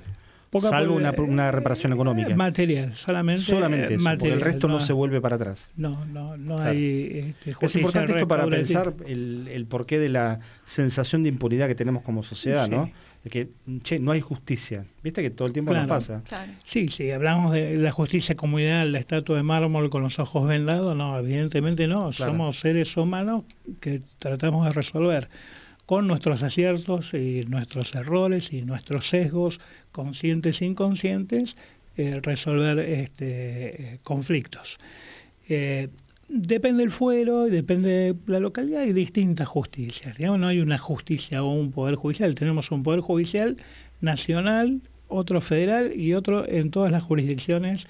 Cada provincia tiene sus propias instituciones y su propio poder judicial y su fuero. No es lo mismo el fuero laboral que el fuero penal o penal federal, que son causas que queman o que pueden tener implicancia política. Hay una cuestión laboral, generalmente son peleas entre pobres, porque las grandes empresas no van a los tribunales, arreglan antes, ponen la plata antes, y quienes van a la justicia laboral son pequeñas y medianas empresas, claro, que no sean pobres o que en algunos casos no exploten o no al trabajador, y el trabajador que es totalmente más vulnerable que la persona demandada en la casi mayoría de los casos. Y es una justicia que fue creada justamente para componer las diferencias entre el capital de trabajo y garantizar los derechos humanos del trabajador, que es la persona de preferente tutela, no lo digo yo, lo dice un fallo de la Corte Suprema de Justicia de la Nación. Bueno, ese es el fallo que, como decía Jorge recién, esa es la justicia, como decía Jorge recién, está en la mira. ¿Por qué? Porque si yo cambio las leyes, las reglas, es la justicia que me dice, no, ese cambio de regla está mal. Ese cambio de regla está contra la Constitución Nacional. O sea, usted no puede decir que la justicia social es una aberración y sacarla como principio del artículo 8 de la Ley de Control del Trabajo, como lo hicieron con la Ley de Modernización Laboral, cuando la Constitución Nacional, que es una norma superior, que la ley no puede derogar, porque para modificar la Constitución hay un procedimiento especial que hay que llamar a una convención constituyente. La Constitución establece en el artículo 75, inciso 19, que el Congreso tiene que dictar leyes que generen el crecimiento económico con justicia social. O sea que el principio de justicia social está en la Constitución y una ley de modernización laboral ni de lo que sea lo puede modificar. Bueno, esa es la finalidad de un sector que sin consenso alguno, sin diálogo social tripartito como lo exige la OIT para establecer reglas que regulen las tensiones entre capital y trabajo, se impuso entre gallos y medianoches en un periodo extraordinario, corriendo a las comisiones del Senado, corriendo a las comisiones de Cámara de Diputados para que salga todo rápido. Y ahí tenemos las consecuencias hoy. Corriendo a palazos a la gente en la calle. Y corriendo a palazos y gaseándolo a la gente en la calle. Y ahí tenemos las consecuencias, la anomia. Hoy no se sabe qué regla rige. La semana pasada, un fallo del juez Ojeda, del Juzgado Nacional de Trabajo 63, suspendió 80 artículos de la Ley de Modernización Laboral. Ayer salió otro fallo del mismo Ojeda que dice, bueno, ahora analizándolo por un informe que leí, el artículo 55 que habla de la actualización de los créditos laborales de los juicios en trámite, ese ahora no es, en principio no es inconstitucional, así que ese rige, ese le levanto la cautelar. Esto puede tener razón o puede no tenerla. El tema es que no se sabe qué regla es la que rige hoy. Hay una incertidumbre, una anomia, y si están pretendiendo que hace inversiones, no pudiéndose estimar los costos laborales, nadie va a invertir, salvo que venga a hacer carry trade, nadie va a hacer una inversión seria en este país. Y esto, bueno, por el autoritarismo, por no hacer diálogo, por no escuchar al otro, por querer imponer. Hablábamos en el bloque anterior, la ley de identidad de género fue consensuada y se aplicó por unanimidad, se aprobó por unanimidad. Esta ley no fue consensuada, más allá de las negociaciones bajo la mesa con algunas representaciones gremiales. Que lo hicieron a escondidas. Que lo hicieron a escondidas y entonces hoy cada juez interpreta, con esto del Poder Judicial, interpreta lo que puede, lo que quiere, lo que le parece según su ideología o su corazoncito democrático constitucional. Y bueno, estamos en la incertidumbre. Hoy no se sabe de un trabajador cuánto hay que pagarle para despedirle, cómo se actualiza el crédito, qué condiciones de trabajo. Yo soy empleador y voy a contratar, no sé realmente qué medida tengo que tomar, cómo es el banco de horas, nada. Es la anomia y la incertidumbre total. Solamente para sacarse la foto de yo modernicé la ley de contrato de trabajo, cuando el proceso es otro. En España se hizo, en un gobierno socialista, se hizo una modernización laboral con normas, algunas normas a mí personalmente no me gustan, otras sí, pero todos se pusieron de acuerdo. Comisiones obreras, UGT, que son los dos grandes gremios españoles, y las dos centrales patronales, más los distintos partidos políticos, hicieron reglas que hoy casi no se discuten, salvo en el tema de los riders, ¿no? Del trabajo de plataforma, que hay algunos fallos contradictorios y bueno, los empleadores de trabajo en plataforma se acomodan más rápido para eludir la ley, en el caso de Globo, pero el resto hay claridad, hay predecibilidad. Y bueno, esto es lo que está faltando y es consecuencia de ese autoritarismo. Entonces a veces no es solo el Poder Judicial, sino que no tenés claridad en las reglas. Inclusive no se interpreta si el fallo del juez Ojeda del juzgado 63 se aplica a todo el país o no, porque no es un juzgado federal, es un juzgado nacional, aunque es una acción colectiva. O sea, todo es cuestión de discusión, duda, y tenés por lo menos 3 bibliotecas distintas por cada cuestión a debatir. Y en los otros temas, bueno, justicia penal, y no conozco el tema porque no ejerzo, alguno que otro caso que tuve en el interior del país, no ejerzo penal. Sí, en materia federal, bueno, está a la vista, ¿no? Lo que es Comodoro Pro y Comodoro Pro. Claro, así lo dice el gato silvestre. Sí, completísimo, la verdad. Sí, muchísimas gracias con respecto a eso. Tengo una pregunta más que me quedó en el tintero, ya que volvimos a hacer una ronda de preguntas, y es que estuvimos hablando de la ley de identidad de género, de todos los avances que hubo de la Argentina, ¿no? A nivel mundial, y que fuimos marea, es eso, fuimos marea desde los movimientos feministas, y qué es lo que, la pregunta es que, ¿qué podríamos hacer hoy, ¿no? Desde los movimientos transfeministas, desde los movimientos populares, para volver a ser vanguardia de lucha en el feminismo? Bueno, la primera marcha que hubo en contra de gobierno fue una marcha iniciada por las personas trans.